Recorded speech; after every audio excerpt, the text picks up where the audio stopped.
So hello everyone, this is Rudra Vyas. कैसे हैं आप सभी लोग। आज हम पढ़ने जा रहे हैं लेक्चर नंबर 2 हमारे full stack web development course के जो HTML का जो सेक्शन है उसका हमारा लेक्चर नंबर 2 है। इससे पहले वाली वीडियो में हम लेक्चर नंबर 1 कंप्लीट कर चुके हैं और आई होप आपको क्लियर हो गया होगा। जस्ट एक ओवरव्यू देना चाहता हूँ या कह लीजिए रिकैप देना चाहता हूँ कि हमने क्या क्या पढ़ा था उसके अंदर। सबसे पहले हमने HTML का इंट्रोडक्शन देखा था, बात समझ में आ रही है। हम HTML का इंट्रोडक्शन देख चुके हैं। उसके बाद हम मूव करे थे VS कोड के ऊपर। ठीक है, मैंने प्लेटफॉर्म बताया था तुम्हें कि क्या होता है प्लेटफॉर्म और कैसे इंस्टॉल करना है, ये भी बता दिया है। फिर कुछ शॉर्टकट्स भी बताए थे उसी के अंदर।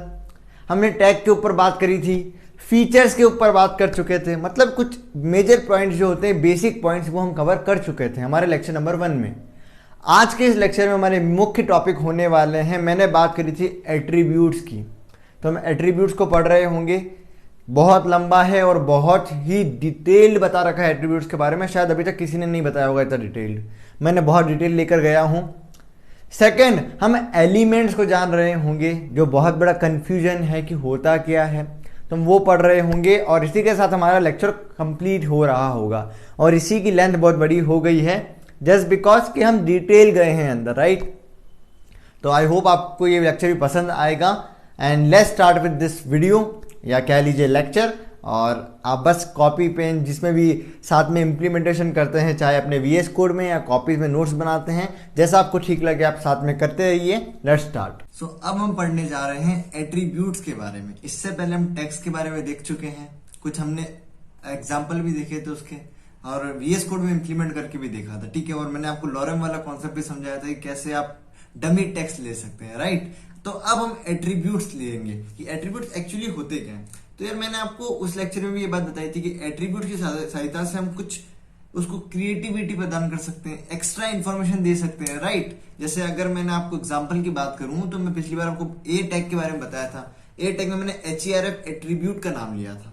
अब मैं आपको समझाने जा रहा हूं कि एक्चुअल में चीजें होती क्या है, एट्रीब्यूट का सिंटेक्स क्या होता है, एट्रीब्यूट क्या होते हैं, राइट। तो सबसे पहले यार ये भी एक बिल्डिंग ब्लॉक्स ऑफ HTML है।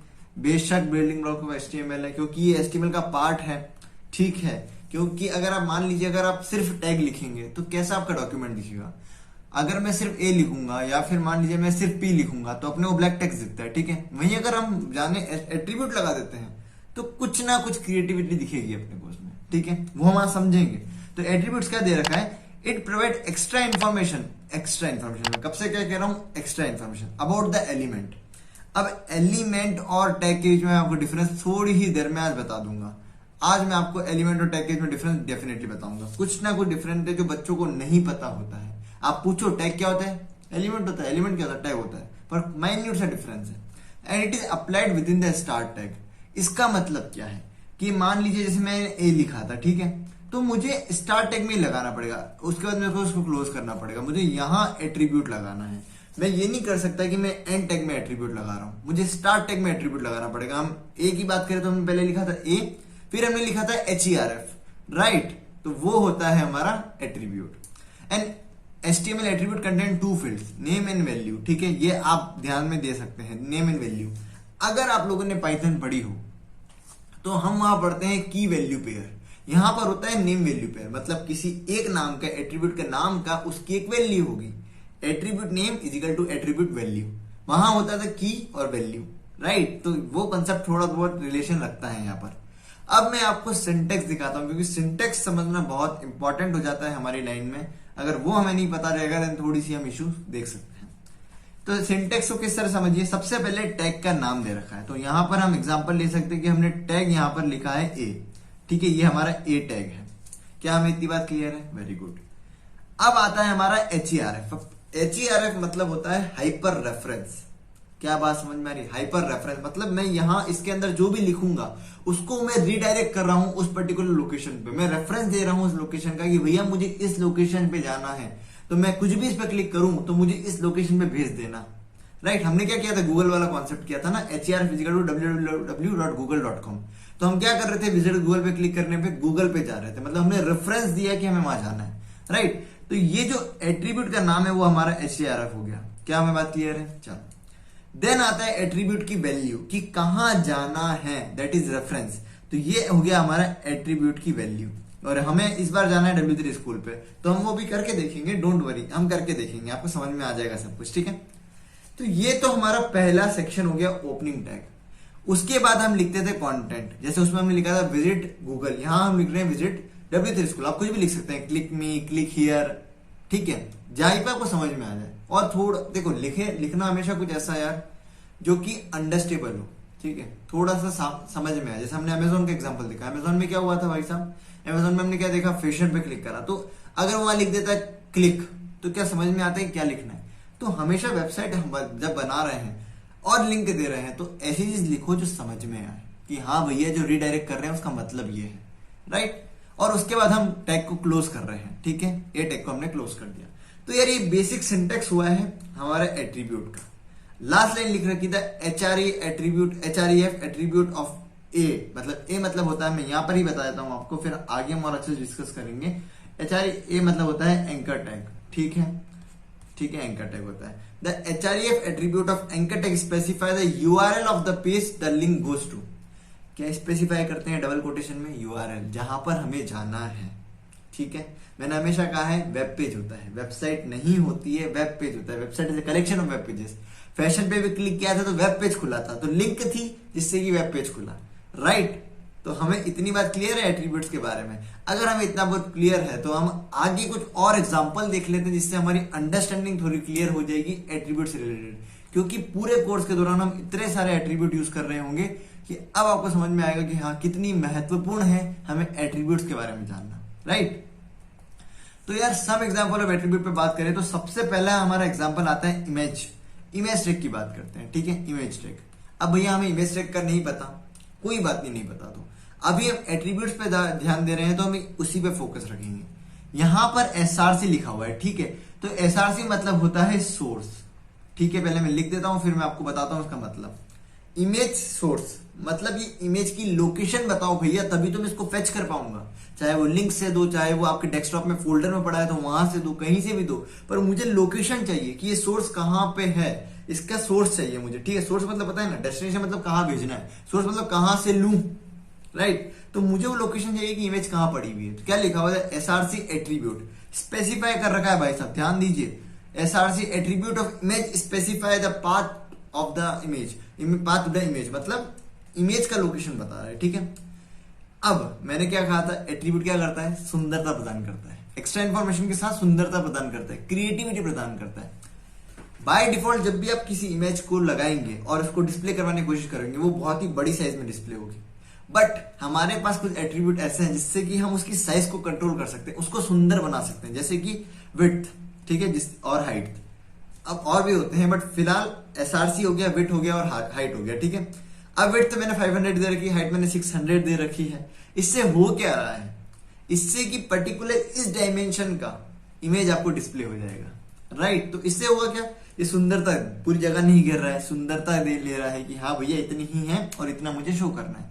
क्या लिखा था, width and height attribute of image provide size, ठीक है, हम यही बात कर रहे हैं कि साइज प्रोवाइड करवा देता है। अब क्या इमेज के अंदर और एट्रीब्यूट है, हाँ एक ऐसा एट्रीब्यूट है यार, ऐसा समझ लो एक कंपलसरी एट्रीब्यूट है, लिखना ही पड़ता है, ठीक है। विड्थ और हाइट नहीं लिखोगे चलेगा, पर ये एट्रीब्यूट लिखना पड़ेगा और इस एट्रीब्यूट का नाम है ALT, ऑल्ट।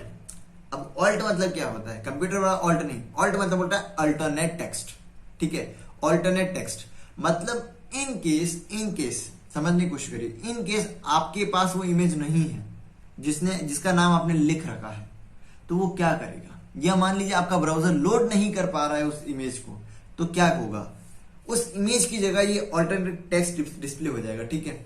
हम समझ रहे हैं ना कि यार मान लीजिए आपकी फाइल डिलीट हो गई कोई सी और वो इमेज है नहीं, तो वो क्या शो कर देगा कि ये इमेज हम जो भी ऑल्टरनेट टेक्स्ट में लिखेंगे, जैसे यहाँ पे गर्ल विद जैकेट लिख रखा है, ठीक है, मैं एग्जांपल करके दिखाऊंगा तब आपको और क्लियर हो जाएगा कि हाँ भैया हम क्या कहना चाह रहे हो, वो समझ में आ रहा है, ठीक है। पर अभी फिलहाल क्या लिखा हुआ है, alt attribute of image provide an alternate text. क्या हमें इतनी बात क्लियर है कि हमें ऑल्टरनेट टेक्स्ट प्रोवाइड हो रहा है ऑल्ट के माध्यम से। तो आपने एक ही एग्जांपल के में 3 एट्रीब्यूट समझ लिए, क्या क्या, एसआरसी, विड्थ, हाइट और एक ऑल्ट, ठीक है। अब इसको इंप्लीमेंट करके देखते हैं VS कोड के ऊपर, ठीक है, ताकि हमें थोड़ा सा अंडरस्टैंडिंग क्लियर हो, क्योंकि जब तक हम प्रैक्टिकल करके नहीं देखेंगे हमें कैसे पता चलेगा कि हमें आ रहा है या नहीं आ रहा है, ठीक है। अब यार सबसे पहले इमेज जैसे टैग को समझने के लिए हमें क्या चाहिएगा, इमेज चाहिएगी। तो गूगल क्रोम पे जाइए, फटाफट गूगल पर चलते हैं अपने और वेब डेवलपमेंट की इमेज सर्च कर लेते हैं, वेब डेवलपमेंट इमेजेस। ठीक है, ये आ गया हमारा वेब डेवलपमेंट रोड मैप आ गया है। तो भाई साहब इमेजेस चाहिए हमें, तो इमेजेस चाहिए। ठीक है, तो हम इमेजेस को सर्च करते हैं। इमेजेस को सर्च करने के बाद अगर इसको खोलते हैं तो कुछ इमेजेस हैं, जैसे पहला इमेज ही हो गया, मुझे अच्छी लग रही थोड़ी सी इमेजेस, तो मैं इसको सेव कर लेता हूँ। हाँ, एक बार हम सेव इसको हमारे पार्ट 1 वाले फोल्डर में कर लेते हैं। ठीक है, और इसका नाम देते हैं 1। ठीक है, 1, क्योंकि आसान होगा थोड़ा सा हमें यूज करना। सेव कर दिया। ठीक है, एक इमेज और ले लेते हैं, इमेज लेते हैं हम ये वाली, ये भी थोड़ी सुंदर दिख रही है। ठीक है, इस पर राइट क्लिक करा और इसको सेव करा हमने, और इसको हम नाम दे देते हैं 2.2 हो जाएगा, अपने आप ही आ जाएगा। ठीक है, ये 1 और 2 हमने नाम दे दिया। क्या हमारा फाइल सेव हो गई है? चलो वेरी गुड। अब हम चलते हैं VS कोड के ऊपर अपने। ठीक है, VS कोड पर चलते हैं। मैंने पहले से एक फाइल बना रखी है day2.html, पार्ट 2 कह लीजिए, day 2 कह लीजिए, कुछ भी यार, क्योंकि हमारा ये दूसरा लेक्चर है। आई होप आपको सब कुछ जो मैंने अभी तक एट्रीब्यूट्स के बारे में बताया वो समझ में आ रहा होगा। अब मैं एक और ऐसी ट्रिक आपको बताने जा रहा हूं, आप बोलोगे हाँ भैया यार मजा आ गया। ठीक है, बॉयलर प्लेट कोड आपको पता है, एमिट एब्रीविएशन एक्सक्लेमेशन मार्क लगाएंगे और आ जाएगा। हमें इतनी बात क्लियर है ना? Very good. बट इसके अलावा एक और ऐसा शॉर्टकट है जिसकी वजह से आप ये एमिट एब्रीविएशन, जिसे उसे भी एमिट एब्रीविएशन ही कहते हैं, जिससे हम बॉयलर प्लेट कोड लेकर आ सकते हैं, जिससे HTML:5। जैसे आप इसको प्रेस करेंगे, आप देखो ये पूरा आ गया। राइट, आ गया पूरा, आपका बॉयलर प्लेट कोड आ चुका है। राइट, अब यार हम टाइटल दे देते हैं, हमारा जो हम पढ़ रहे हैं वही दे देते हैं ताकि हमारा अंडरस्टैंडिंग क्लियर हो। एट्रीब्यूट्स हम टाइटल दे देते हैं। अब आते हैं बॉडी टैग के अंदर, और सबसे पहला एट्रीब्यूट हमने देखा था HERF, तो हम वही यूज करेंगे। पहले एंकर टैग लिखा हमने, फिर HERF लिखा हमने, और इसको क्लिक करते हैं तो डबल कोटेशन आ चुके हैं। अभी मैं डिफरेंस बताऊंगा आपको क्या होता है डबल कोटेशन का यूज और क्यों लेते हैं। ठीक है, देन हम लिखते हैं HTTPS, और हम गूगल पे ही चलते हैं फिलहाल, www.google.com। ठीक है, ताकि हम सिर्फ रिवाइज कर रहे हैं। अब भैया आपने पिछले लेक्चर बता दिया था, तो जिसने नहीं अटेंड करा उसके लिए मैं वापस बता रहा हूं, और जिसने कर लिया है वो मेरे साथ आगे कंटेंट कंटिन्यू करिए। ठीक है, आपका ही रिविजन हो रहा है। हम ये लिखते हैं विजिट गूगल। ठीक है, ये हमने विजिट गूगल लिख दिया है। अब अगर मैं इसको एक बार रन करके दिखाता हूं आपको, तो रन करने पे हमें कुछ इस तरीके से शो होगा। देखिए ये विजिट गूगल। अब इस पर क्लिक करते हैं तो हम गूगल पर जा पा रहे हैं। ठीक है, क्या हमें इतनी बात क्लियर है? चलिए, बहुत शानदार। अब हम आगे बढ़ते हैं और हम कुछ और एट्रीब्यूट्स देखते हैं। ठीक है, जैसे इमेज की बात करें तो सबसे पहले हमें इमेज टैग के IMG लिखना पड़ेगा। ठीक है, लिख दिया। अब हमने क्या दिया था? सोर्स देना पड़ता है। तो जैसे आप SRC लिखेंगे और ऐसा करेंगे, ठीक है, तो ये सोर्स आ गया, ये पहला एट्रीब्यूट है अपना। अब इसके अंदर कौन कौन सी फाइल है, तो अब यार आपको अगर नाम, या अगर आप नाम से सेव कर रहे हैं, अपने तो 1 2 से सेव कर रहा है, बट अगर आप नाम से सेव कर रहे हैं, ठीक है, तो आपको कैसे पता चलेगा कि यार अब कहां से लेकर आया? तो आपको कुछ नहीं करना, आपको सिर्फ स्लैश लगाना है, और देखो जितनी भी फाइल के नाम या फोल्डर के नाम या जितने भी डॉक्यूमेंट या कह लीजिए इमेजेस उस पर्टिकुलर फोल्डर के अंदर होगी वो आपको डायरेक्ट शो हो जाएगी। ठीक है, तो हम 1.png ले लेते हैं फिलहाल। ठीक है, ये ले लिया हमने, चलो ठीक है, ये 1.png हमने ले लिए। अब मैं इसको क्लोज कर देता हूं और मैं इसको रन करके दिखाता हूं। अब आप बोलेंगे भैया क्या कर रहे हो आप? जैसे रन किया देखो बड़ी सी इमेज आ गई। मैंने कहा था ना बाय डिफॉल्ट बड़ी इमेज आती है। वहीं अब अगर हम इसके अंदर एट्रीब्यूट्स लगा देते हैं, जैसे विड्थ है, ये पहला एट्रीब्यूट है, ठीक है, मैं इसको दे देता हूं 300, और अगर मैं अगला एट्रीब्यूट देता हूं हाइट, इसको भी मैं 300 दे देता हूं। ठीक है, क्या हमें बात क्लियर है? अब इसको हम रन करके देखते हैं क्या कुछ चेंजेस हुए हैं। ठीक है, हाँ, हमें थोड़ी सी सुंदरता की तरफ इमेज प्रदान हो रही है, बड़ी नहीं दिख रही है, एक डायमेंशन में दिख रही है, जो कि बहुत अच्छी बात है। ठीक है, चलो बहुत अच्छी बात है। अब एक और एट्रीब्यूट हमने देखा था, क्या देखा था? ALT, alternate text. ये हमेशा आपको यूज करना चाहिए, एक गुड प्रैक्टिस होती है, और मेरे हिसाब से तो कंपलसरी भी है। ठीक है, क्योंकि यार मान लो यार कभी बाई चांस वो इमेज लोड नहीं हो पा रही, तो यूजर क्या समझेगा कि यहाँ कोई इमेज नहीं है। पर अगर ऑल्टरनेट टेक्स्ट होगा तो उसे लगेगा कि ठीक है, किसी कारणवश इमेज लोड नहीं हो पा रही है, बट हाँ ऑल्टरनेट टेक्स्ट जो आपका है वो शो कर रहा है कि इस टाइप की इमेज थी। फॉर एग्जांपल हम यहाँ लिख देते हैं ऑल्टरनेट टेक्स्ट में वेब डेवलपमेंट इमेज। ठीक है, ये हम लिख देते हैं, और यहां मैं नाम चेंज कर देता हूं, 1 से 3 कर देता हूं। मतलब इस नाम का तो हमारे पास कोई चीज है ही नहीं। ओपन विद लाइव सर्वर करते हैं, देखो क्या लिखा हुआ है, वेब डेवलपमेंट इमेज शो नहीं हो रही, क्योंकि ऐसा इमेज है ही नहीं हमारे पास, तो कैसे शो होगी? राइट, तो इस तरीके से यार आप एट्रीब्यूट्स को यूज कर कर अपने टैग को सुंदरता प्रदान कर सकते हैं, एक्स्ट्रा इंफॉर्मेशन दे सकते हैं, क्रिएटिविटी बढ़ा सकते हैं, मतलब ठीक है। तो ये तो हमारे हो गए दो तरीके के टैग, एक तो हमने ए देख लिया, दूसरा हमने देख लिया इमेज टैग।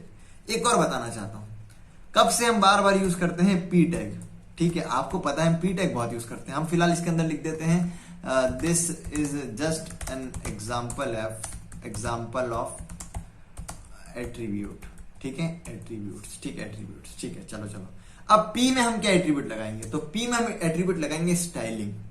आप जैसे एस लिखोगे देखो स्टाइल आ गया, स्टाइल एट्रीब्यूट आ गया, ठीक है। बट थोड़ा सा ट्विस्ट है, जब आप सीएसएस पढ़ेंगे तो आप देखेंगे कि हम सेम लाइन को लिख रहे हैं, तो भैया क्या वह एट्रीब्यूट है? नहीं, वहां हम इसको कहते हैं इनलाइन सीएसएस। तो आप कह सकते हैं यार कि यहां भी हम इनलाइन सीएसएस ही ले रहे हैं, बट फिलहाल एक बात समझिए कि जो भी हम टैग के अलावा लिखते हैं वो एट्रीब्यूट हो जाता है, राइट। तो स्टाइल हमारा क्या एट्रीब्यूट है।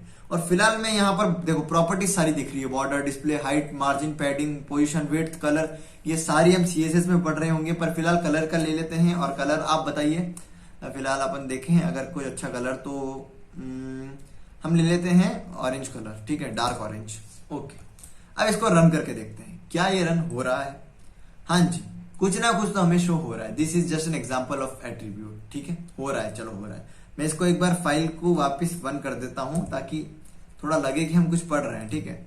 ये देखो ये इमेज शो हो रही है और यहां पर ऑरेंज कलर में शो हो रहा है, ठीक है, बट ये छोटा दिख रहा है। तो हम इसकी एक काम करते हैं, एक और एट्रीब्यूट, क्या मल्टीपल एट्रीब्यूट दे सकते हैं? बिल्कुल दे सकते हैं। हम ऊपर भी दे रहे हैं ना, विड्थ, हाइट, ऑल दिया एक साथ। चलो अब हम दे देते हैं यहाँ पर फॉन्ट। तो फॉन्ट जैसे लिखेंगे तो फॉन्ट साइज आ जाएगी, ठीक है। और इसमें मैं लार्जर भी ले सकता हूं, पर फिलहाल मैं 40 पिक्सल कर देता हूं, थोड़ा अच्छा दिखेगा हमें। और हम इसको अब रन कर देते हैं, ठीक है।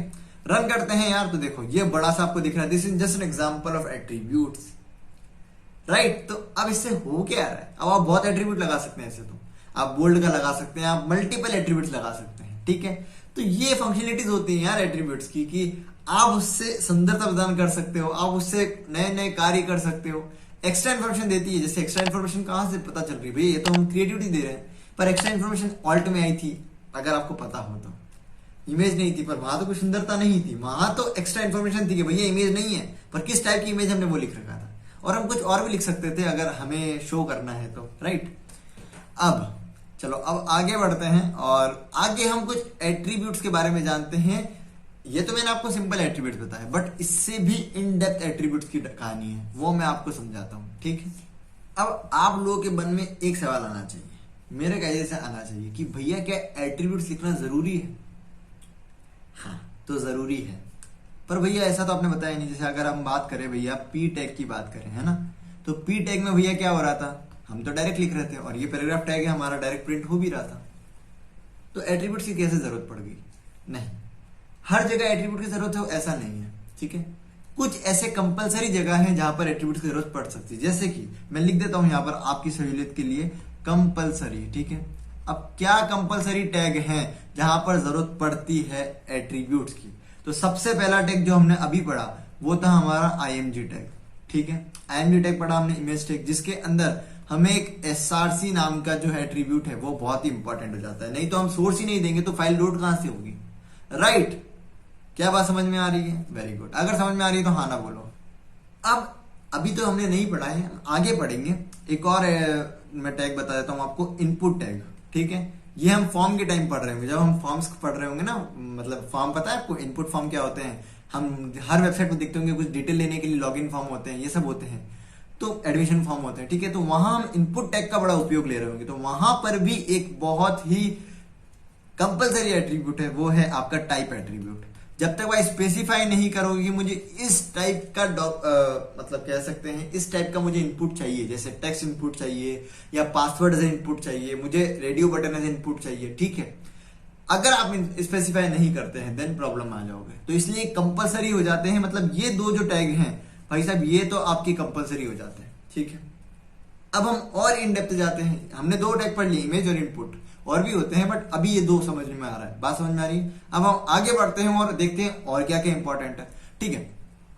अब मैं आपको कहूं तो यार एक आपने अभी पढ़ा था, अगर आपको बताऊं तो आपने पढ़ा था नेम वैल्यू पेयर, राइट। मतलब हर एट्रीब्यूट की कुछ नेम होता है और उसके साथ साथ उसकी वैल्यू भी होती है। जैसे सोर्स दिया तो उसकी वैल्यू दी हमने, उसका सोर्स डेस्टिनेशन सोर्स लोकेशन दिया हमने, कहां से इमेज ले रहे हैं। तो क्या भैया ऐसे भी एट्रीब्यूट्स होते हैं जहां पर वैल्यू देना जरूरी नहीं है? हाँ जी, ऐसे एट्रीब्यूट होते हैं। और कहां यूज कर रहे होंगे तो मैं आपको एक बार बता देता हूं। हम इनपुट में ही फॉर्म्स में यूज कर रहे होंगे उनको भी। तो उनके नाम आपको एक बार बताऊं तो मैं, पहला नाम होता है यार आपका, एक तो होगा रिक्वायर्ड। ठीक है, ऐसा एट्रीब्यूट है यार ये जिसके अंदर आपको वैल्यू देने की जरूरत नहीं है। डायरेक्ट आप रिक्वायर्ड मेंशन करोगे तो रिक्वायर्ड क्या होता है भैया, एक जनरल बताइए। तो उसका मतलब होता है कि आपको इस पर्टिकुलर फील्ड को, जो भी हम टेक्स्ट फील्ड लेंगे उसको फिलअप करना ही है। फॉर एग्जाम्पल नेम, अब अगर हम उस पर रिक्वायर्ड नहीं लगाते हैं तो कोई तो उसको छोड़ के चला जाएगा। ठीक है, अगर हम चाहते हैं कि यार यूजर जो है वो कंपलसरी इसके अंदर फिलअप करे तो हमें रिक्वायर्ड एट्रीब्यूट लगाना पड़ता है। ठीक है, वहीं दूसरा एट्रीब्यूट जो कंपलसरी हो जाता है, कंपलसरी कह लीजिए, या जिसकी वैल्यू नहीं होती है, वो होता है डिसेबल्ड। ठीक है, डिसेबल्ड, ये कंपलसरी तो नहीं कहूंगा मैं, पर डिसेबल्ड मतलब होता है यार भाई साहब किसी भी चीज को डिसेबल कर देना। मेनली हम बात करेंगे बटन के थ्रू कि सबमिट बटन है, हम उसको डिसेबल ही कर देंगे तो काम ही नहीं करेगा वो, राइट। तो ये सब कब सीखेंगे हम, जब हम फॉर्म की बात कर रहे होंगे। वो तीसरा चौथा लेक्चर होगा हमारा, चौथा लेक्चर। ठीक है, जिसके अंदर हम फॉर्म और इनके बारे में डिस्कस कर रहे होंगे इन डेप्थ डिटेल में। आपको ऐसा लग रहा होगा कि भैया बोर कर रहे थे, धीरे धीरे पढ़ा रहे हैं। धीरे धीरे नहीं पढ़ा रहे हैं, कॉन्सेप्ट के साथ समझा रहे हैं, ये समझने की कोशिश करो। ठीक है, और जैसे हमने इनको कंपलसरी नाम दिया, ठीक है, तो इस टाइप के एट्रीब्यूट जो होते हैं रिक्वायर्ड, डिसेबल, इनका कुछ नाम तो होगा ना भैया? बिल्कुल नाम है, इनका नाम होता है बुलियन एट्रीब्यूट। बुलियन मतलब जो वैल्यू ट्रू फॉल्स रिटर्न करे। ठीक है, ट्रू या फॉल्स करे, पर यहां इसका कोई मतलब नहीं है। आप खाली इतना समझे, बुलियन एट्रीब्यूट्स होते हैं जिसके अंदर आपको कोई वैल्यू प्रदान नहीं करनी पड़ती, सिर्फ नेम से ही काम हो जाता है। उस टाइप के एट्रीब्यूट्स को हम कहते हैं बुलियन एट्रीब्यूट्स। ठीक है, अब हम और आगे बढ़ते हैं चीजों के अंदर, और डिफरेंट टाइप के एट्रीब्यूट्स होते हैं जो मैं आपको बताने वाला हूं। अभी तक हमने कंपलसरी एट्रीब्यूट पढ़ा है, बुलियन एट्रीब्यूट पढ़ा है। ठीक है, तो यार अभी तक हमने क्या देखा, कंपलसरी। ठीक है, एक तो हमने देख लिया कंपलसरी एट्रीब्यूट। ठीक है, जिसके अंदर हमारा कौन सा आ रहा था, एक आ रहा था हमारा एसआरसी, और एक आ रहा था, मतलब अगर हम बात करें तो टाइप एट्रीब्यूट। ठीक है, अब ये किसके हैं, एसआरसी हमारा इमेज का है, वहीं टाइप कौन सा, इनपुट का है। देन सेकंड हमने पढ़ा बुलियन एट्रीब्यूट। ठीक है, बुलियन भी एट्रीब्यूट पढ़ लिया हमने, जिसके अंदर हमारा रिक्वायर्ड और डिसेबल्ड है। ठीक है, ये दो हमने पढ़ लिए। अब हम आते हैं तीसरे एट्रीब्यूट पे जो हमारा है यूनिक एट्रीब्यूट। भैया यूनिक एट्रीब्यूट मतलब क्या होता है? तो भैया आपको अभी समझाते हैं। यूनिक मतलब तो आपको पता ही होगा यार, यूनिक मतलब कुछ हटकर। ठीक है, तो इस टाइप के एट्रीब्यूट्स भी होते हैं। तो यूनिक एट्रीब्यूट में हम दो टाइप के एट्रीब्यूट देख रहे होंगे यार, एक तो होगा आपका आईडी एट्रीब्यूट, एक होगा आपका क्लास एट्रीब्यूट। ठीक है, अभी इनको आपको डिटेल में तो सीएसएस में समझ में आएगा, बट फिलहाल मैं आपको समझाने की जरूर कोशिश करूंगा। ठीक है, आईडी एट्रीब्यूट मतलब किसी भी, अगर आप टैग के अंदर आईडी एट्रीब्यूट लगा रहे हैं तो एक बात समझिए, आईडी एट्रीब्यूट हमेशा यूनिक होगा। ठीक है, पूरे डॉक्यूमेंट के अंदर या पूरे जो आप स्क्रिप्ट लिख रहे हैं उसके अंदर सिंगल होगा। अगर आपको किसी पर्टिकुलर चीज के अंदर फंक्शनलिटी प्रदान करनी है या कुछ अलग स्टाइल देनी है, देन आप आईडी एट्रीब्यूट का उपयोग ले सकते हैं, जहां आपको यूनिक शो करना है। ठीक है, जैसे आप समझिए, आप एक क्लास में पढ़ते हैं तो आपके नाम का, आपके रोल नंबर का तो एक ही आप ही बंदे हो, आपके अलावा कोई और थोड़ी है ना। अगर आपकी क्लास है 30 बच्चे की, तो फट अगर मान लो आपका फर्स्ट रोल नंबर है तो सेकंड आपका और किसी का फर्स्ट हो सकता है कि नहीं हो सकता? तो वही आईडी का काम हो जाता है। तो हम लिख देते हैं एक बार के लिए, आईडी मतलब होता है यूनिक। ठीक है, अब हम आते हैं क्लास के ऊपर। क्लास मतलब क्या होता है भैया? क्लास भी तो एट्रीब्यूट बता रहे हो। क्लास इतना समझिए, ये भी एक यूनिक ही होता है। ठीक है, स्टाइलिंग के लिए काम देता है, सब कुछ काम देता है, बट फिलहाल ये समझिए कि क्लास हम मल्टीपल टैग को दे सकते हैं। मतलब आईडी एक ही सिंगल हो सकती है। मतलब समझ रहे हो ना कि पी टैग लिखा मैंने, मान लीजिए, ठीक है, और उसमें मैंने आईडी दे दी फर्स्ट, तो वो एक ही होगी। पर क्लास दो हो सकती है, दो से ज्यादा भी हो सकती है। जैसे मैंने पी टैग लिखा क्लास फर्स्ट, सेकंड में लिखा मैंने क्लास फर्स्ट, फिर मैंने पी टैग में लिखा या H1 में लिख दिया क्लास फर्स्ट, मतलब मैंने बहुत सारे में दे दिया। तो मैं इन सब पे सिंगल फॉर्मेटिंग अप्लाई कर सकता हूं। मैं आपको प्रैक्टिकल करके दिखाऊंगा, आपको क्लियर हो जाएगा। तो हम फिलहाल के लिए मैं लिख देते हैं मल्टीपल। ठीक है, मैं सिर्फ इसलिए लिख रहा हूं ताकि आपको समझ में आए चीजें और आप बाद में पढ़ो तो आपको क्लियर हो सके। आप इसका स्क्रीनशॉट ले लीजिएगा, कोई प्रॉब्लम नहीं है। ठीक है, मैं आपको एक बार ये डिसेबल इसके अंदर डिफरेंस कर देता हूं। ठीक है, चलो अब हम और आगे बढ़ते हैं। अब मैं आपको एग्जांपल से समझाने की कोशिश करता हूं आईडी। जैसे मैंने बोला पी टैग की बात, तो पी टैग लिखा मैंने, फिर मैंने आईडी लिखा एट्रीब्यूट, और मैंने मान लीजिए इसमें आईडी दी मैंने फर्स्ट। ठीक है, टेंशन लीजिए, मैं प्रैक्टिकल करके दिखाऊंगा आपको। फिलहाल मैं आपको लिख के बता रहा हूँ। ठीक है, ये मैंने क्लोज कर दिया, मैंने यहाँ कुछ भी कंटेंट दिया, डजंट मैटर, और यहाँ पे पी कर दिया। हम इसका यूज कैसे करेंगे? ठीक है, स्टाइलिंग के लिए तो आपको हमेशा आईडी के लिए हैशटैग लगाना पड़ेगा, देन आपको आईडी का नाम लिखना पड़ेगा, कुछ भी नाम दे सकते हैं आप, और फिर आपको ब्लॉक ऑफ कोड ओपन करना पड़ेगा और यहां हम लिखेंगे कलर स्टाइलिंग, मतलब आपको कौन सा एट्रीब्यूट देना है वहां पर, ठीक है। जैसे हमने बहुत सारे प्रॉपर्टीज देखी थी ना, कलर, पैडिंग, बॉर्डर, कुछ भी, मैं खाली कलर ले रहा हूं फिलहाल के लिए, और मान लीजिए मैंने यहाँ कलर दे दिया रेड, तो हम रेड लिखेंगे और कॉलम लगा देंगे। तो ये हमारा आईडी को कैसे यूज करते हैं वो हमने देख लिया। अगर हमें क्लास को यूज करना हुआ तो फिर हम पी लिखेंगे, क्लास लिखेंगे, और क्लास को हम लिख देंगे, मान लीजिए इन्फी लिख देता हूं मैं फिलहाल, कोड विद इन्फी की, इन्फिलन की जगह मैं इन्फी लिख देता हूं। ये मैंने वापस बंद कर दिया, कोई इशू नहीं है, मैं यूज करना दिखा रहा हूं। डॉट लगा के क्लास का हम नाम लिखते हैं, जैसे यहाँ पे इन्फी होगा, ठीक है, और यहां पर हम ब्लॉक ऑफ कोड लेंगे, यहां पर वही कलर वाला कॉन्सेप्ट आ जाएगा आपका, ठीक है। क्या हमें इतनी बात क्लियर है कि क्लास और आईडी एट्रीब्यूट को कैसे यूज लेते हैं? अब अगर आपको इतना क्लियर है तो मैं आपको वीएस कोड पे ले जाकर इनको करके दिखाता हूं, ठीक है। हम वीएस कोड पे चलते हैं और हमने ये जो किया है, मैं आगे बढ़ जाता हूं इसके अंदर फिलहाल, और मैं आपको करके दिखाता हूं आईडी एट्रीब्यूट का अगला कमाल। मैंने लिखा पी टैग, ठीक है, फिर मैंने आईडी दिया, ये आ गया, आईडी में देता हूं फर्स्ट, ठीक है, और इसके अंदर मैं कंटेंट लिख देता हूं, मान लीजिए this is about ID attribute, ठीक है, एट्रीब्यूट। क्या बात समझ में आ रही है? ठीक है। अब हेड टैग के अंदर हमेशा हमें, अगर कुछ भी हम एक्सटर्नली यूज कर रहे हैं, ठीक है, इंटरनल यूज कर रहे हैं, तो हमें स्टाइल टैग को हमेशा हेड टैग में डालना है। तो स्टाइल लिखा हमने, ठीक है, इसको क्लोज किया और इसके अंदर हम लिखेंगे कलर, मतलब हम लिखेंगे पहले तो हैशटैग फर्स्ट, आईडी का नाम दिया हमने, फिर ब्लॉक ऑफ कोड ओपन करा और यहां लिखा हमने कलर, प्रॉपर्टी आ गई आपकी कलर की, और यह डार्क ऑरेंज दे दिया, ठीक है, दे दिया। चलो इसको रन करके देख लेते हैं एक बार। रन करके देखने पे क्या पता चल रहा है कि भैया this is about ID attribute, ये दिख गया हमें। इसको थोड़ा बड़ा कर देते हैं ताकि थोड़ा सा अंडरस्टैंडिंग क्लियर हो सके। तो यहाँ फॉन्ट भी दे देते हैं, फॉन्ट साइज दे देते हैं, और यहाँ 40 में दे रहा हूँ फिलहाल, हमने पिछले बार भी यही किया था तो हम यही दे देते हैं। फिर हम इसको ओपन करके देख लेते हैं लाइव सर्वर के साथ, तो आप देखेंगे कि ये this is about ID attribute लिखा हुआ है, राइट। क्या हमें क्लियर है इस बात को? ठीक है। अब हम पढ़ लेते हैं थोड़ा बहुत यार क्लास के बारे में भी, ठीक है। ये तो हमारा आईडी एट्रीब्यूट हो गया, अब क्लास के बारे में पढ़ते। तो वही पी टैग मैंने यूज करा, फिर इसके अंदर मैंने लिख दिया this is about class attribute, ठीक है, ये एट्रीब्यूट लिख दिया। अब इसके अंदर हम क्लास का एट्रीब्यूट देते हैं, ठीक है, ये क्लास लिखा हमने, और एट्रीब्यूट हम देते हैं, मान लीजिए इन्फी दे देते हैं फिलहाल, ये इन्फी लन दे देते हैं एक बार के लिए, ठीक है। अभी तो समझ में नहीं आएगा, अब मैं एक बार यूज करके बताता हूं आपको। स्टाइलिंग में ही हम डाल सकते हैं वापस, तो हम डॉट लगाकर लिखेंगे क्लास का नाम इन्फी लन, और इसके बाद हम कलर दे देंगे इसके अंदर, कलर हम दे देते हैं इसके अंदर, मान लीजिए इस बार के लिए डीप पिंक दे देते हैं, ठीक है, थोड़ा डिफरेंशिएट करने के लिए, जस्ट फॉर डिफरेंशिएट, है ना, ताकि हमें समझ में आए। और इसको फॉन्ट साइज भी हम दे देते हैं ताकि हमें बड़ा दिख सके थोड़ा, तो मैं 30 पिक्सल दे देता हूं इस बार, ठीक है, और रन करके देखते हैं। रन करके देखने में क्या समझ में आ रहा है कि दिस इज क्लास एट्रीब्यूट लिखा हुआ आ गया है, ठीक है। पर भैया ये काम हम आईडी एट्रीब्यूट से भी कर सकते थे। आपने बोला था क्लास मल्टीपल के लिए यूज हो सकती है, तो बिल्कुल हो सकती है। कैसे हो सकती है? देखो, यहां पर पी टैग की जगह मान लो मैं ले लेता हूं तुम्हारा h1 टैग, ठीक है, हमने अभी तक h1 पढ़ा इसलिए मैं एक बार h1 ही ले रहा हूं, ठीक है, h1 ले लेते हैं, और this is another example of हम लिख देते हैं क्लास एट्रीब्यूट, ठीक है, क्लास एट्रीब्यूट का अनदर एग्जांपल है, और यहां पर हम क्लास एट्रीब्यूट लगाते हैं, सेम क्लास का नाम लेंगे हम, ठीक है, हमने यहां भी फिर यही लिया, ठीक है। अब हम इसको रन करके देखते हैं, ठीक है। तो रन करने पे क्या समझ में आ रहा है? अगर मैं इसको यहां पे ही कर देता हूं तो हमें क्या समझ में आ रहा है? तो हम इसको रन करके देखते हैं। रन करने पे देखो this is example of class attribute. अब ये बोल्ड क्यों आया? क्योंकि यार ये हेडिंग टैग है, तो आपको हम डिटेल में बात करेंगे हेडिंग टैग के ऊपर, पर फिलहाल क्या समझ में आ रहा है? कलर समझने की कोशिश करिए यार, कलर समझने की कोशिश करिए, और साइज समझने की कोशिश करिए, ठीक है। 30 पिक्सल हमने दी है, 30 पिक्सल ही है, चेंज नहीं है साहब। ये तो हेडिंग टैग है इसलिए आपको दिख रहा है, बाकी कोई फर्क नहीं है। कलर डीप पिंक दिख रहा है, इससे समझ लीजिए डीप पिंक है, मतलब अप्लाई हो रही है फॉर्मेटिंग हम जो दे रहे हैं क्लास के ऊपर। क्या हमें इतनी बात क्लियर है?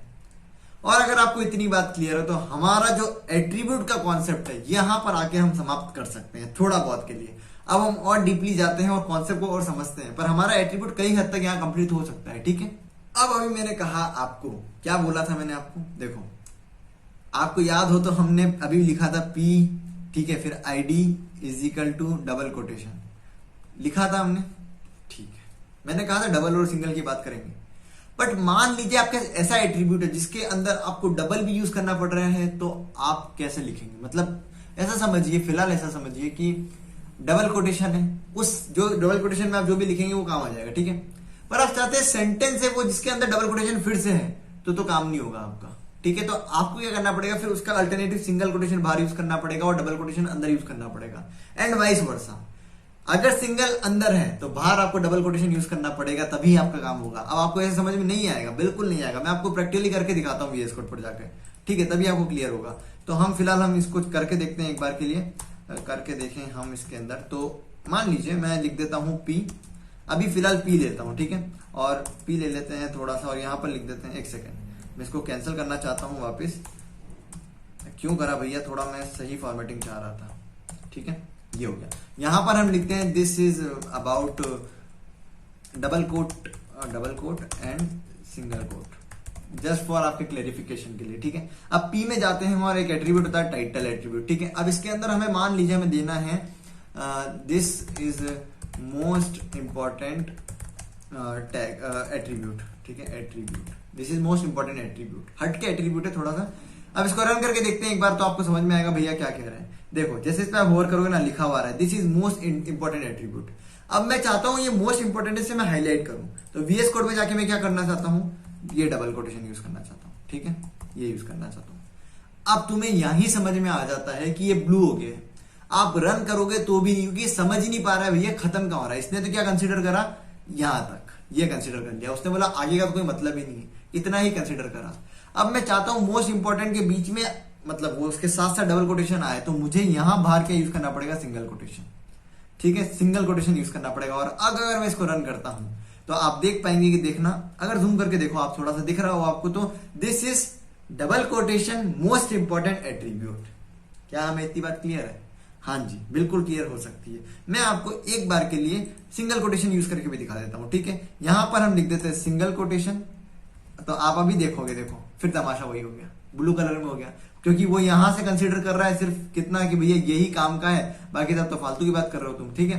तो हमें क्या करना पड़ेगा, बाहर हमें लगाना पड़ेगा डबल कोटेशन, और हमने फिर लगा दिया डबल कोटेशन, ठीक है। अब हम इसको रन करके देख लेते हैं, तो क्या दिख रहा है हमें यहां दिख रहा है this is single quote most important attribute. क्या हमें इतनी बात क्लियर है? तो यहां पर हमारा सिंगल कोट और डबल कोट भी खत्म हो जाता है। ये एक टाइटल एट्रीब्यूट है, इतना कंपलसरी नहीं है, हमारा इतना जरूरत नहीं पड़ता है, हम आगे बहुत कुछ यूज कर सकते हैं। बट फिलहाल यार आप समझ सकते हैं ना कि हमें अगर इन केस अगर यूज करना पड़ा तो फिर हम क्या करेंगे। तो आप लोग सोच रहे होंगे भैया आप इतना डिटेल में क्यों पढ़ा रहे हैं इन चीजों को। तो आपको यूट्यूब पे यार बताऊं, शॉर्ट में चीजें सब कुछ मिल जाएगा। आप HTML का कोर्स डालो, आपको 2 घंटे में खत्म कर देंगे, 1 घंटे में भी खत्म कर देंगे सबको। तो हम इसलिए कोर्स लेकर आएंगे ताकि आपको इन डेप्थ नॉलेज हो सके। आप किसी को जब कुछ बता रहे हैं, मान लीजिए किसी को डबल कोटेशन और सिंगल की बात कर रहे हैं, तो अगर आप एक्स्ट्रा बताएंगे उन्हें, तो उन्हें पता चलेगा ना, हाँ यार भैया इनको तगड़े लेवल का नॉलेज है ना। नहीं तो क्या होगा, ऊपर से बताएंगे तो हाँ इन्हें ठीक ठाक नॉलेज है, ये वाली कॉन्सेप्ट है। अब मैं मेरी बात बताऊं आपको, तो यार मैं थ्योरी पे बड़ा ध्यान देता हूं, ठीक है, क्योंकि प्रैक्टिकल तो आप कर सकते हैं देखकर, ठीक है, प्रैक्टिकल समझ सकते हैं। अगर आपका थ्योरी का कॉन्सेप्ट क्लियर होगा ना, तो आप प्रैक्टिकल में बहुत अच्छा कर पाएंगे। बट अगर आपका थ्योरी का कॉन्सेप्ट क्लियर नहीं है, तो आप प्रैक्टिकल में प्रॉब्लम झेल सकते हैं साहब। प्रैक्टिकल से थ्योरी पढ़ना अच्छी बात है, पर थ्योरी पढ़कर फिर प्रैक्टिकल करना बहुत अच्छी बात है। मैं मेरे सी का किस्सा सुनाऊं तुम्हें। मैंने यार मेरे कॉलेज के टाइम पे सी पूरा, पहले थ्योरी इतना पढ़ लिया था, इन डेप्थ पढ़ लिया था, ठीक है, और प्रैक्टिकल तो फिर मैंने इंप्लीमेंट कर ही लिया था। तो हमारे जो फैकल्टी थे ना, वो अलग अलग क्लास में जाके क्या कहते थे कि यार इस बंदे से थ्योरी पढ़ो बैठ के। समझ में आ रही है क्या कॉन्सेप्ट समझा रहा हूं? एक्स्ट्रा इंफॉर्मेशन प्रोवाइड करवाता था मैं, इसलिए मुझे ऐसा कहते थे कि इससे जाकर पढ़ो, इन डेप्थ सी पढ़ना है। क्योंकि मैंने पहले बुक से पढ़ लिया सब कुछ और डॉक्यूमेंटेशन से पढ़ा। सबसे बढ़िया होता है ऑफिशियल डॉक्यूमेंटेशन से पढ़ना, ठीक है, बुक से पढ़ना बहुत ज्यादा अच्छा होता है। तो हमने वो कार्य किया, इसलिए हमें सराहना मिली थोड़ी सी। तो मैं आपको यही कहता हूं यार कि आप भी थोड़ा डेप्थ में पढ़ने की कोशिश करो। साथ ही यार अगर आपको किसी भी चीज में आगे बढ़ना है, ठीक है, मतलब अगर आपको मास्टर बनना है, आपको अगर इस चीज में नंबर लाने तो आपको क्या करना है, मेरा लेक्चर देखना है, ये लेक्चर देखिए, पढ़िए, थोड़ा सा नंबर आ गए। पर अगर आपको मास्टर बनना है तो आपको क्या करना पड़ेगा, आपको किसी और को पढ़ाना पड़ेगा। क्योंकि जब आप किसी को पढ़ाते हो ना, तो आप सोचते हो यार हाँ यार मुझे एक्स्ट्रा आना चाहिए, तभी तो मैं उसको एक्स्ट्रा बता पाऊंगा। भैया हमारे पास तो कोई बंदा नहीं है जिसको हम पढ़ा सके, तो कोई प्रॉब्लम नहीं है। आपके पास घर में मिरर तो है, कांच तो है, उसके सामने खड़ी हुई है, खुद को पढ़ाइए। कि अगर मान लीजिए सामने वाला बंदा जो कांच के उस पार खड़ा है, जो रिफ्लेक्शन खड़ा है, वो कोई और होता, और अगर आप उसको पढ़ा रहे होते तो आपके शॉर्ट में पढ़ा रहे होते, नहीं, आपको डिटेल में पढ़ाना होता, राइट। तो इसीलिए हमें यार डिटेल में पढ़ना चाहिए हर चीज को। अब बातें तो होती रहेगी, हम नेक्स्ट कॉन्सेप्ट समझते हैं। फटाफट, लंबा लेक्चर नहीं करना है, नेक्स्ट कॉन्सेप्ट समझते हैं। नेक्स्ट कॉन्सेप्ट है यार आपका HTML एलिमेंट्स। भैया जिसकी बात कर रहे थे कब से, HTML एलिमेंट्स की बात कर रहे हैं हम कब से, ठीक है। क्या होते हैं ये एलिमेंट्स, तो देखिए क्या लिखा हुआ है। अभी मैं आपको बताऊंगा HTML एलिमेंट्स और टैग के बीच में डिफरेंस क्या होता है, ठीक है। और आप किसी से पूछ लेना, मैंने पूछा इसीलिए बता रहा हूं। बच्चे कहते हैं हमें नहीं पता, आप बता पाएंगे। The HTML element is everything from the start tag to end tag. यही पॉइंट सबसे इंपॉर्टेंट है। HTML एलिमेंट क्या होता है? स्टार्टिंग टैग से लगाकर एंड टैग, मतलब उसके बीच में कंटेंट भी आ रहा है, वो सबको मिलाकर हम HTML एलिमेंट बना रहे हैं। क्या बात क्लियर है? टैग मतलब क्या होता है? सिंगल, मतलब अगर आप, ये भी एक टैग है यार, BR भी तो एक टैग है। आप इसको एलिमेंट कैसे कह सकते हो? मतलब मान लो ये P भी एक टैग ही लिख रहा हूं मैं, ठीक है, पर जब मैं इसको क्लोज कर देता हूं और इसके बीच में कंटेंट लिख देता हूं, तब जाके मैं कह सकता हूं ये जो पूरा बना ये एक मेरा एलिमेंट है, ठीक है। चलो, an HTML element is defined by start tag. यही बात मैंने कहा, स्टार्ट टैग से स्टार्ट होता है, राइट। देन सम कंटेंट जो हम डिस्प्ले करवाना चाहते हैं, एंड टैग से, ठीक है। तो ये तीन का कॉम्बिनेशन मिलाकर आपका HTML एलिमेंट बनता है। अब आपको डायग्रामेटिकली समझाने की कोशिश करता हूं। स्टार्ट टैग हो गया आपका, कंटेंट हो गया एंड एंड टैग हो गया। अब स्टार्ट टैग में हमारे एट्रीब्यूट्स आते हैं, हमने पढ़ लिया, रिवाइज करवा रहा हूं। एट्रीब्यूट्स आते हैं, हमने P टैग में क्लास यूज करी थी, देखो एट्रीब्यूट का नेम और एट्रीब्यूट की वैल्यू, और ये पूरा मिलाकर आपका एट्रीब्यूट बना रहा है, राइट। और एट्रीब्यूट क्या होता है? इंफॉर्मेशन, एक्स्ट्रा इंफॉर्मेशन, या कह लीजिए आप प्रोडक्टिविटी नहीं, क्रिएटिविटी। क्रिएटिविटी, बच्चे प्रोडक्टिविटी बोलते हैं, मैंने सुना है, इसलिए बार बार बोल रहा हूं आपको। क्रिएटिविटी मतलब थोड़ा सा फंक्शनलिटी नहीं कह सकते हम कह सकते हैं सुंदरता प्रदान करना, ठीक है। तो HTML एलिमेंट क्या होते हैं भाई साहब? HTML एलिमेंट्स होते हैं ऐसी चीजें जो पूरा कवर करते हो, स्टार्ट एंड कंटेंट। अब जो हमने अभी तक पढ़ा है यार, उसको हम एक बार प्रैक्टिकल इंप्लीमेंट करके देख लेते हैं फटाफट, ताकि हमारा कॉन्सेप्ट क्लियर हो सके और हम आगे बढ़ सके, ठीक है। तो VS कोड पर चलते हैं फटाफट, और इसको सबको हम कमेंट कर देते हैं। फिलहाल के लिए मैं कमेंट कैसे कर रहा हूं मैं आपको अगले लेक्चर बताऊंगा, पर फिलहाल आप समझिए इन चीजों को।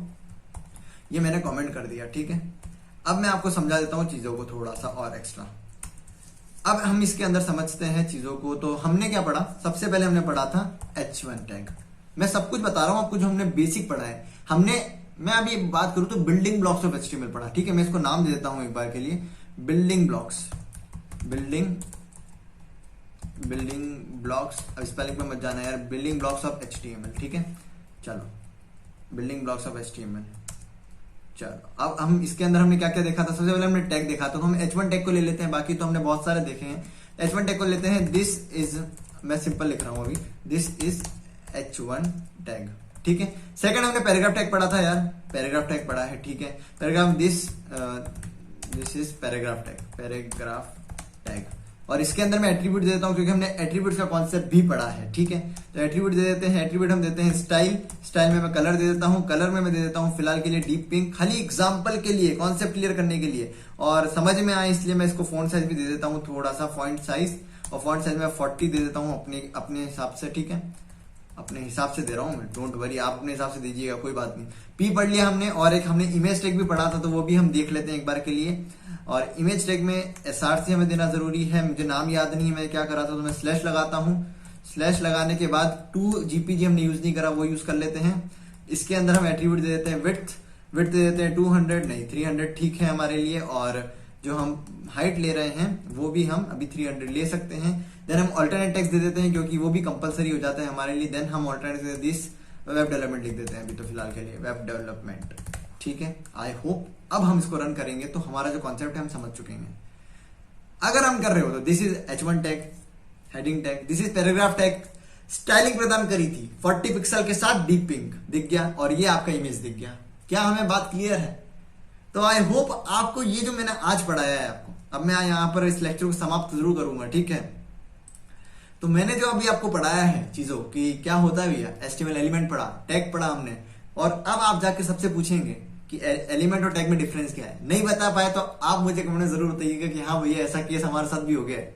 अब बता पाए तो अब कुछ लोग होते हैं यार जो बता सकते हैं, बट हाँ you will find definitely someone जो नहीं बता पाएगा। आप पूछेंगे हमें नहीं पता यार, या तो गूगल सर्च कर लेगा, ठीक है।